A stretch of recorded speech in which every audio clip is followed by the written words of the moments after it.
D'après ce qu'on a pu savoir, il n'y a pas encore de système pour la distribution de cette aide, ni la médicale, ni la nutritionnelle.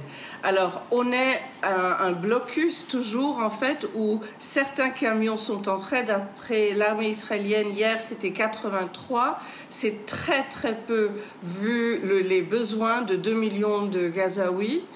Et il n'y a pas de système de distribution. Les Nations Unies ont accusé Israël d'essayer de les forcer d'utiliser une route où il y a plus de chances de pillage de la part du Hamas, mais c'est pas clair. Il y a pas encore le système israélo-américain dont on avait parlé, avec des compagnies civiles américaines qui doivent prendre charge d'un nouveau système de distribution. Alors pour le moment, de la farine est entrée, quelques petites boulangeries sont rouvertes, mais à part ça, on est toujours coincé avec très très peu d'aide et beaucoup de besoins à Gaza. Parallèlement à cela, Nouga, qu'en est-il de ces nouveaux pourparlers autour d'une hypothétique trêve?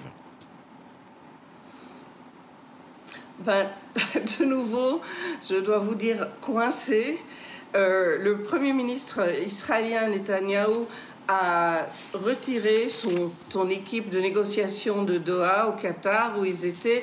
Mais en fait, d'après ce qu'on sait, le réel pourparler a lieu dans les couloirs de Washington entre des représentants israéliens et les médiateurs américains. Mais pour le moment, personne n'a pu construire un pont en fait entre la position Hamas qui demande une aide, une fin complète à cette guerre, l'échange de le rendement de tous les otages restants, mais des garanties américaines qu'Israël va déclarer la fin de la guerre. C'est ces garanties qui sont super importantes.